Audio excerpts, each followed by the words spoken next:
Good morning, everyone. So, dear children, it's a second video lecture of this poem, and as you know, that its name is "If," and it was written by Rudyard Kipling.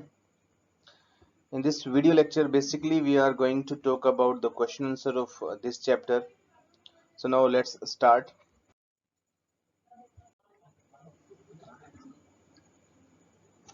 First question: choose the right options to answer these questions.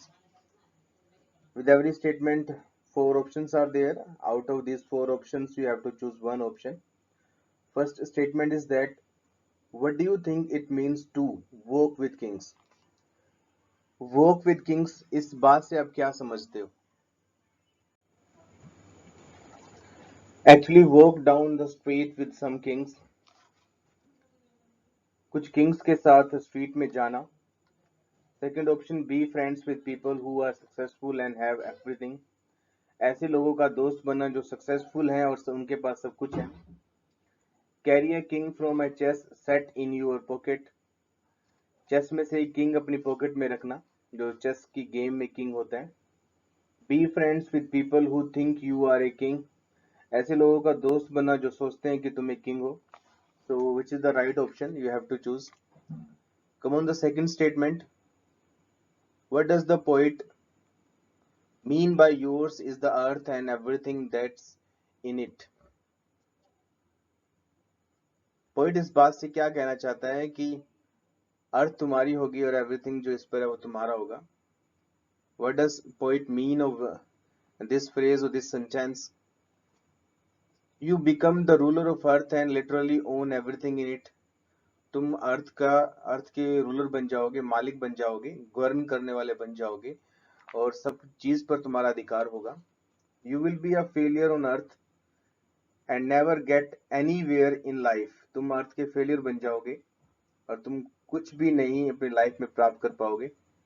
You will be successful and have everything you want. तुम successful हो जाओगे और जो कुछ तुम चाहते हो तुम्हें सब मिलेगा. You might be successful, तुम शायद ही सक्सेसफुल होगे, but you won't get everything you want. परंतु तुम्हें वो नहीं मिलेगा जो तुम चाहते हो. So which is the right option? Answer these questions. We have come on the B point. What does keep your head mean? Keep your head mean का मतलब क्या है? Why should we not make dreams our master? हमें dreams को अपने master बनने देना चाहिए. क्यों? Third question, why are triumph and disaster called imposter? Triumph and disaster को इम्पोस्टर्स क्यों कहा गया है? ट्रायम्फ का मतलब होता है अचीवमेंट, जीत. डिजास्टर का मतलब होता है मुसीबत. इनको इम्पोस्टर क्यों कहा गया? इम्पोस्टर का मतलब होता है बहरूपिया जो अपना भेष बदल ले. Why is it important to hold on one's will? अपनी किसी की विल को, इच्छा को होल्ड करना क्यों इम्पोर्टेंट है? होल्ड ऑन करना क्यों इम्पोर्टेंट है? Why does the poet call the minute unforgiving? Poet minute को unforgiving क्यों कहता है? So you should try to reply these questions. Come on, the C part. Read these lines from the poem and answer the questions that follow. If you can trust yourself when all men doubt you, but make allowance for their doubting too. What does trust yourself mean? Trust yourself का मतलब क्या है? Second question, B part. What does make allowance imply? Make allowance आपको क्या suggest करता है? आप इससे क्या समझते हो make allowance से?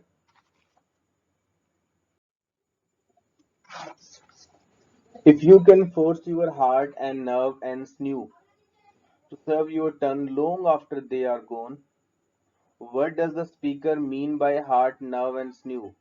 Speaker का heart, nerve and sinew से क्या मतलब है? How can you make them serve your turn long after they are gone? तुम इनसे ऐसा कैसे करवा सकते हो? यानी कि सर्व करवाना लॉन्ग आफ्टर दे आर गोन, बहुत पहले जब वो चले गए हैं, इससे तुम सर्व कैसे करवा सकते हो? Think and answer. D part. List the qualities that make one a man. A man here means a good human being according to Kipling.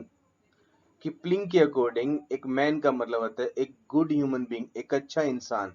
एक अच्छा इंसान में किस किस तरह की क्वालिटीज होनी चाहिए उसके रिगार्डिंग आपने एक लिस्ट बनानी है।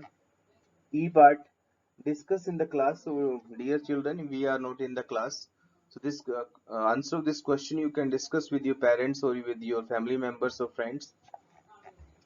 Question is that, do you agree with Kipling's list of qualities? Say why. क्या तुम किपलिंग्स की जो क्वालिटीज उसने बताई हैं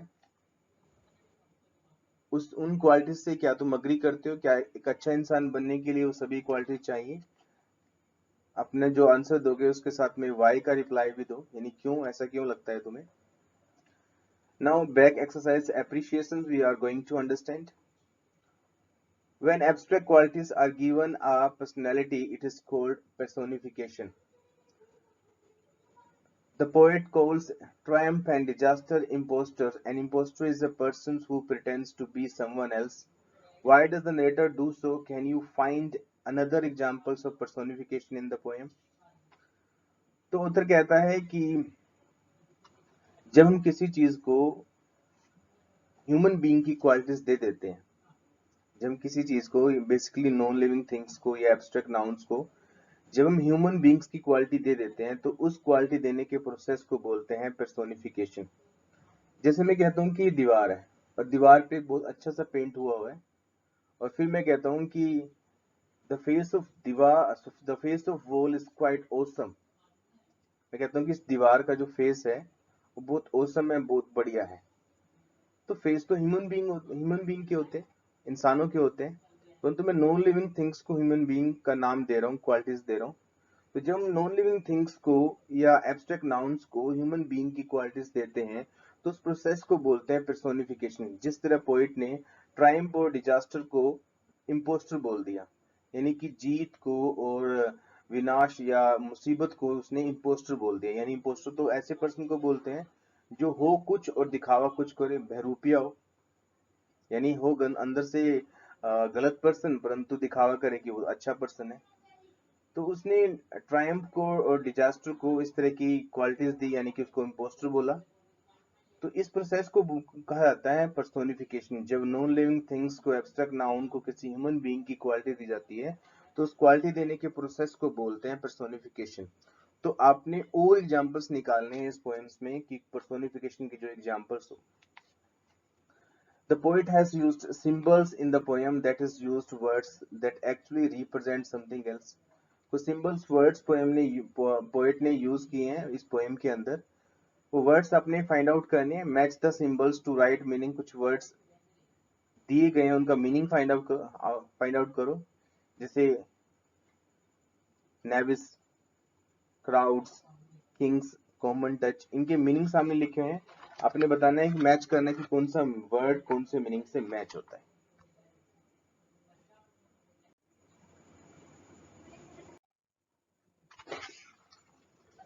Life skills activity. This activity you have to do. Problem solving, self awareness.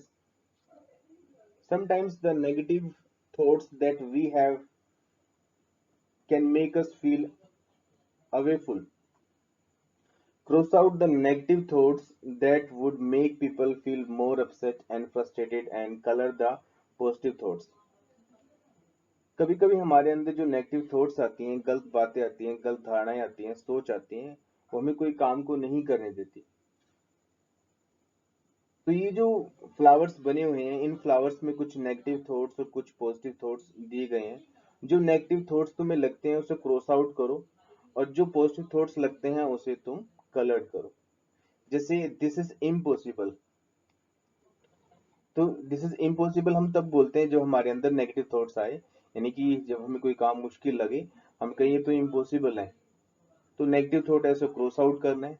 जैसे मैं कहता हूँ कि I am a great friend, एक अच्छा फ्रेंड हूँ, यानी कि पॉजिटिव थॉट्स में एक्सप्रेस कर रहा हूँ, इसको कलर करना है। जो नेगेटिव थॉट्स तुम्हें लगते हैं उसको क्रॉस आउट करो, जो तुम्हें पॉजिटिव थॉट्स लगते हैं उसको कलर करो।